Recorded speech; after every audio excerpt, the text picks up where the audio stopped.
Welcome to true 9 news. ఇది మంచి ప్రభుత్వం ఎందుకంటే కార్యక్రమంలో పాల్గొన్న శాసనసభ్యులు పుట్టా సుధాకర్ యాదవ్. కడప జిల్లా బ్రహ్మంగారి మఠం మండలం రేగులగుట్ట గ్రామంలో ఏర్పాటు చేసిన ఇది మంచి ప్రభుత్వం ఎందుకంటే కార్యక్రమానికి మైదుకూరు శాసనసభ్యులు పుట్టా సుధాకర్ యాదవ్ పాల్గొన్నారు. సంక్షోభంలోనూ సంక్షేమం సాధించి అభివృద్ధికి రెక్కలు తొడిగి మొదటి 100 రోజుల్లోనే ఇది మంచి ప్రభుత్వం అని ప్రజల చేత అనిపించుకున్న ప్రభుత్వం మన తెలుగుదేశం ప్రభుత్వం అని అన్నారు. ఇచ్చిన హామీలను మొదటి 100 రోజుల్లోనే మెగా డిఎస్సి ప్రవేశపెట్టిన ఘనత తెలుగుదేశం పార్టీకి దక్కుతుందన్నారు. అన్న క్యాంటీన్లను పునఃప్రారంభించింది మన ప్రభుత్వం అని అన్నారు. రేఖలగుంట గ్రామానికి బ్రహ్మంగారి మఠానికి మధ్య రహదారిని త్వరలో ఏర్పాటు చేస్తామన్నారు. ఈ కార్యక్రమంలో తెలుగుదేశం పార్టీ మండల అధ్యక్షుడు సుబ్బారెడ్డి, మల్లికార్జున రెడ్డి, ఎస్ఆర్ శ్రీనివాసరెడ్డి, పోలిరెడ్డి పుల్లారెడ్డి, వెంకటేశ్వర నాయుడు, ఓబయ్య, గుర్రప్ప, భూతప్ప నాయుడు తెలుగుదేశం పార్టీ నాయకులు ఉన్నారు.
అనిపించుకుంటుంది కూటమి ప్రభుత్వం.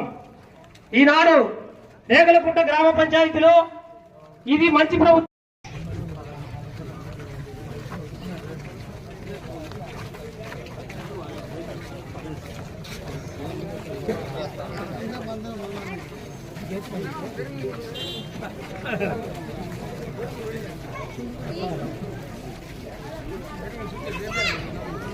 వేదిక మీద రావాల్సిన సగౌరవంగా ఆహ్వానిస్తున్నాం. అలాగే డిఈపి మఠం డిపి మధుసూదన్ బాబు గారిని వేదిక మీదకి రావాల్సిన సగౌరవంగా ఆహ్వానిస్తున్నాం. గౌరవనీయులు శ్రీమతి నాగుపు జోషోదేవి సర్పంచ్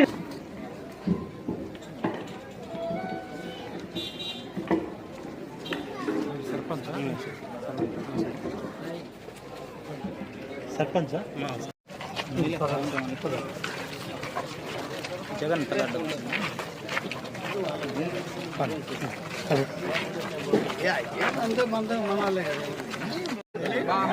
చేసిన పనికి పంతం లేకుండా ఊరుకుంది.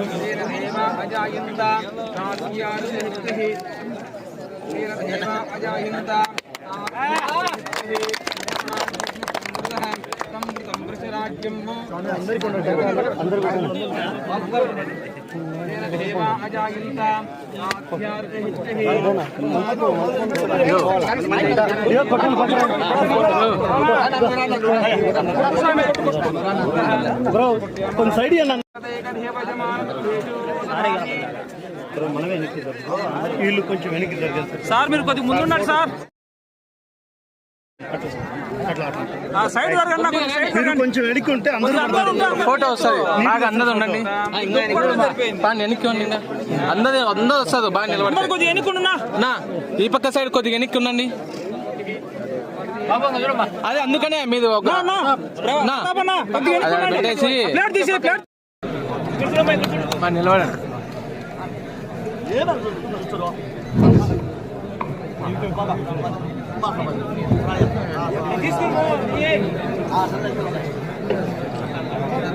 లేవున్నా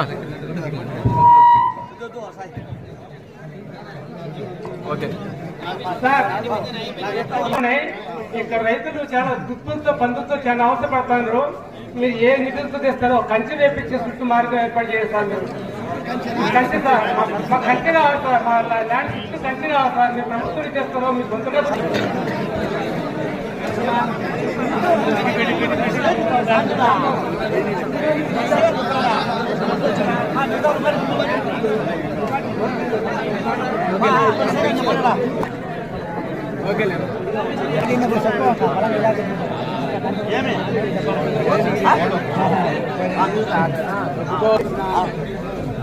పడనా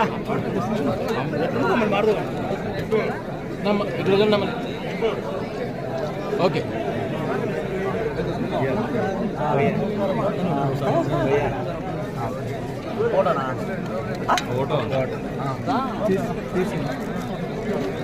తీసి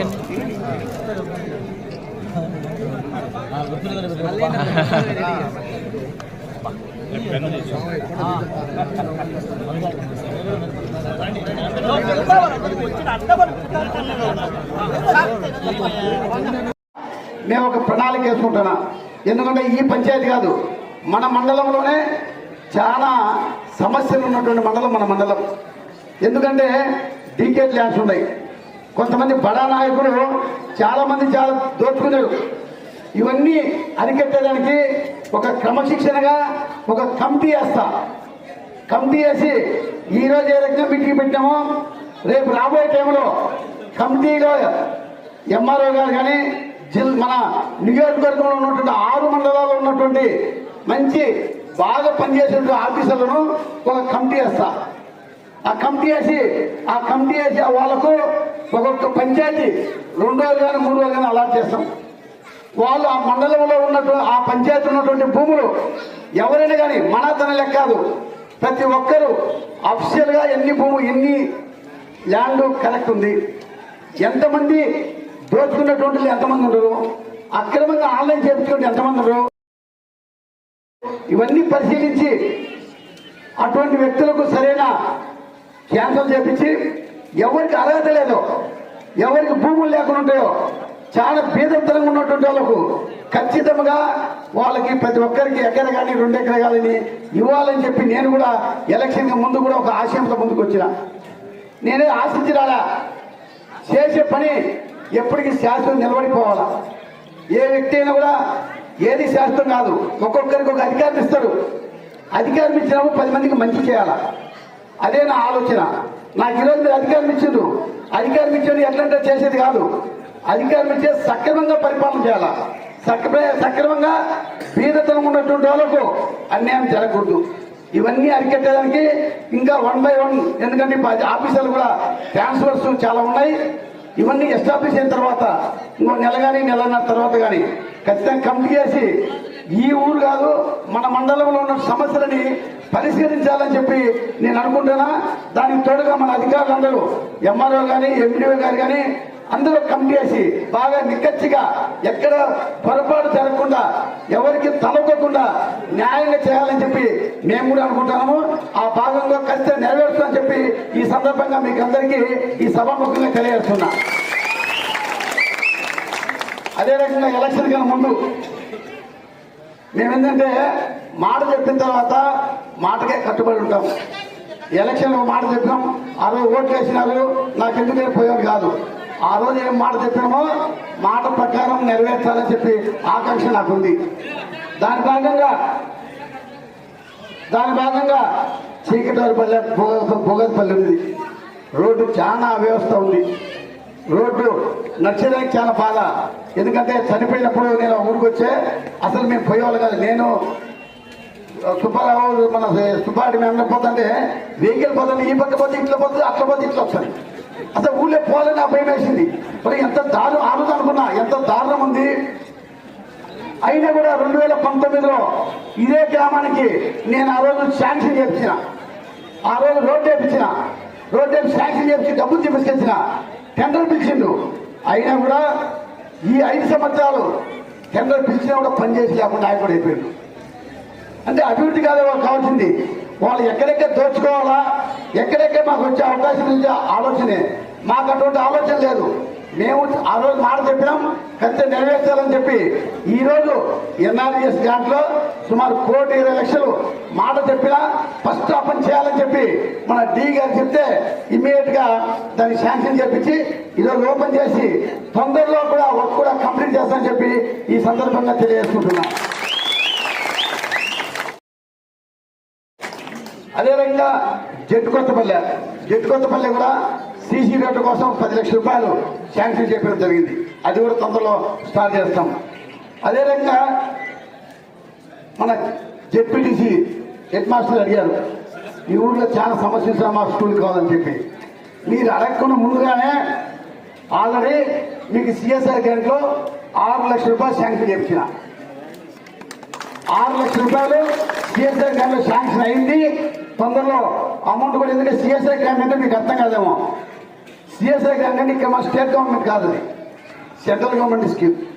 సెంట్రల్ గవర్నమెంట్లో మా కొడుకు ఎంపీగా గెలిచిన తర్వాత నేను ఫస్ట్ మా ఆలోచన ఏంది, ఖచ్చితంగా మనం నియోజకవర్గం అభివృద్ధి కావాలి ఎలాగా అని చెప్పి మేము ఒకవేళ డిస్కస్ చేసిన తర్వాత వాళ్ళ దగ్గరికి వేరే కంపెనీలు వచ్చాయి. అంటే కంపెనీలు ఏమంటే టర్న్అవుట్ చేసిన తర్వాత వాళ్ళు ఒక 5% సిఎస్ఐ గ్రాంట్ అంటే ఎవరికైనా ఇవ్వాలి, దానికి ట్యాక్స్ ఉండదు, ఖచ్చితంగా రూల్ ఉంది. దాని ప్రకారంగా పెద్ద కంపెనీలు ఉన్నాయి. ఆ కంపెనీ వాళ్ళ దగ్గర పోతే ఖచ్చితంగా మేము ఇస్తామని చెప్పారు. దాని ప్రకారం నా దగ్గర వచ్చి మీకు కావాల్సింది నేను సిఎస్ఐ గ్రాంట్ శాంక్షన్ చేపిస్తానని చెప్పి మా కుమారుడు నాకు వచ్చి అడిగినప్పుడు నా నియోజకవర్గం కావాలని చెప్పి సుమారు 17,56,00,000 రూపాయలు మన నియోజకవర్గం శాంక్షన్ చేయించిన. దాని మూలంగా మన మఠ మండలానికే 3,45,00,000 శాంక్షన్ చేయించిన. మన మఠ మండలానికి 3,45,00,000 అంటే బ్రహ్మంగారి మఠంలో జెడ్పీ స్కూల్ కానీ లేకుంటే పిహెచ్సి హాస్పిటల్ కానీ ఇవన్నీ 3,40,00,000 శాంక్షన్ చేయించిన. ఆల్రెడీ డబ్బు కూడా వచ్చేసింది. ఇంకా వారికి డిపిఆర్ ప్రపోజల్ పెట్టి శాంక్షన్ చేయించి వర్క్ స్టార్ట్ చేసుకోవాలా. అంటే డబ్బులు ఉంటే కదా మనం పనిచేసేది, ఊరికి మాట చెప్పి చేసేది కాదు. డబ్బులు తీసుకొచ్చిన తర్వాత పని చేయాలని చెప్పి డబ్బులు తెప్పించినా అది శాంక్షన్ చేయించినా వర్క్ కూడా స్టార్ట్ చేసానికి అన్ని తయారు చేపిస్తాను. ఆశపడి కాదు, నా కార్యకర్తలు నా ప్రజలు నా కోసం హార్మోన్సారి కష్టపడి పనిచేసింది. వారి కోసం ఇప్పుడు సుబ్బారావు చెప్పారు, ఇప్పుడు కాదు ఇంకా 2 తరాలు మీరే ఉండాలని. అది నేను ఆశించలే. ఈ రోజు వరకు మనం ఏముంటాం, ఈ రోజు వరకు మన ప్రజలకు ఏం చేసాం అది ఒకటే ఆలోచిస్తాను నేను. రేపు నేను ఆలోచించాను. ఈ రోజు మన ప్రజలకు ఈరోజు రేఖలకుంట వచ్చినా రేఖలకుంట మనం ఎంత అభివృద్ధి చేసినాం, వాళ్ళకి ఏం చేయాలి ఇంకా నెక్స్ట్ అని ఆలోచనలో ముందుకు పోతా. కానీ రేపు ఏదో కోరికలు ఉండేది కాదు. నాకేం కోరికలు ఉండే వ్యక్తి కాదు. నాకు అన్ని శాస్త్రమే.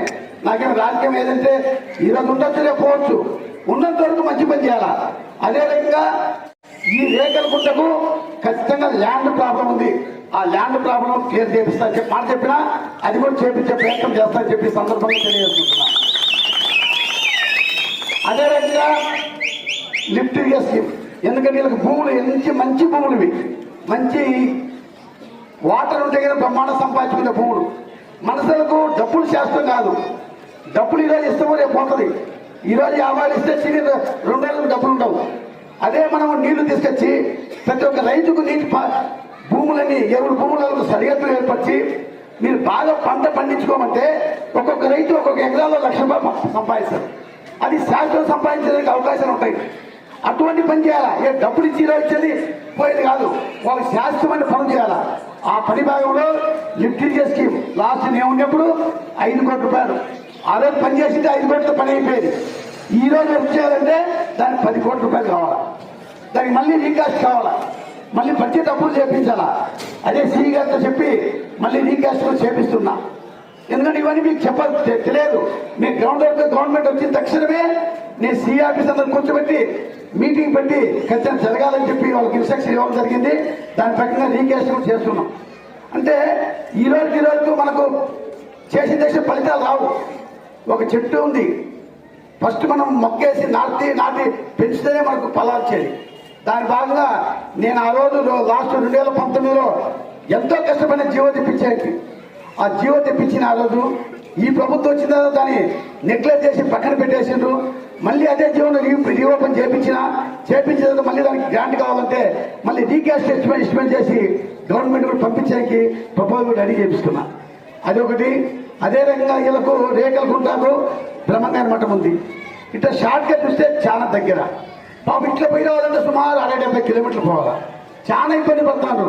నాకు చెప్పారు ఈ ఊరు గ్రామవాసులు అందరూ మాకు ఇట్లా రోడ్డు కావాలని చెప్పి. మీరు నోట్ చేసుకోండి.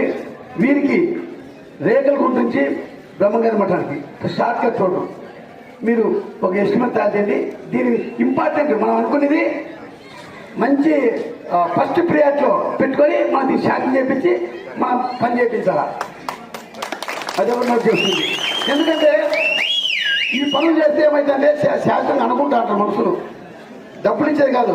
మీకు లిఫ్ట్ ఇరిగేషన్ స్కీమ్ తీసుకొస్తే జీవితాంతం అనుకుంటారు. ఒక ఎకరాకి నీళ్ళు వస్తే ఒక ఎకరా ఒక రైతు ఒక ₹1,00,000 సంపాదించుకుంటారు ప్రతి సంవత్సరం. అది ఎంత అనుకూలమవుతుంది. అదే భూములు ఉన్నాయి. భూములు ఉంటే ఒకరి భూములు ఒకరి భూములు దోచుకోవడము, ఒకరి భూములు ఒకరు పోవడము, వాళ్ళు కేసులు పెట్టుకోవడం, వాళ్ళ మీద కోర్టు తిరగడము, ఈ సమస్య చాలా ఉన్నాయి. ఈ పంచాయతీలు చాలా ఎక్కువ ఉన్నాయి. దీన్ని ఖచ్చితంగా మనం సర్దించేసి ఖచ్చితంగా నేను పట్టుబట్టిన ప్రతి భూమి సర్వే చేపిస్తాం. ప్రతి ఒక్కరికి భూములు లేనటువంటి వాళ్ళకు భూములు ఇప్పిస్తా. ఎవరెవరు దుర్మార్గంగా ఆక్రమించింటాడో ఆ భూములని కట్ చేపిస్తా. సక్రమంగా దానికి చేయాలని చెప్పి నేను ఫస్ట్ నిర్ణయం తీసుకున్నా.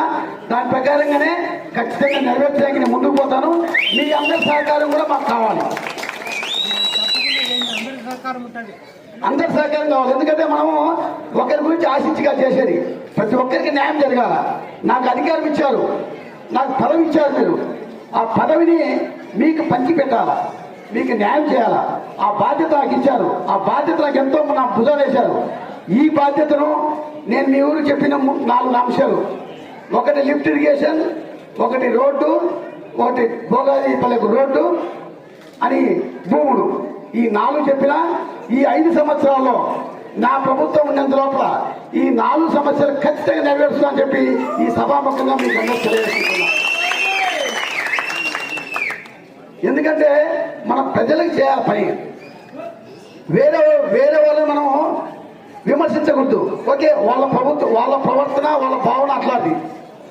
ఈరోజు చూసాం తిరుపతిలో జగన్మోహన్ రెడ్డి ప్రభుత్వం ఆ లడ్లో ఎంత కల్తీగా ఉందని చెప్పి అందరికి తెలిసిన విషయం. అంటే అధికారులు ఏం చేస్తున్నారు ఆ రోజు అంటే దాని బాధ్యతగా పనిచేయాలా. బాధ్యత పనిచేయలేదు కాబట్టి ఈరోజు ఆ పరిస్థితి వచ్చింది. కాబట్టి నేను పాత పాలన నేను విమర్శించను. మనం ఏమి చేయాలి ప్రజలకు ఖచ్చితంగా మా నాయకుడు కూడా చిత్తశుద్ధితో ఉన్నాడు. ఖచ్చితంగా ఇటువంటి పనులు చేసి ఎరుకం చేసే సమస్య లేదు. ఖచ్చితంగా మీకు చెప్పేది మనం నెరవేరుస్తాం. మీ అందరూ సహకారం కావాలని చెప్పి తెలియజేసుకుంటూ ఈరోజు ఎంతో అద్భుతంగా మొదటిగా ఈరోజు మీటింగ్ పెట్టారు. ఇటువంటి మీటింగులో ఇంకా 2-3 మీటింగ్లు పెట్టి మీ ఊరు సమస్యలని పరిష్కరించడానికి నేను సాయశక్తిగా కృషి చేస్తానని చెప్పి తెలియజేసుకుంటూ సెలవు తీసుకుంటున్నాను.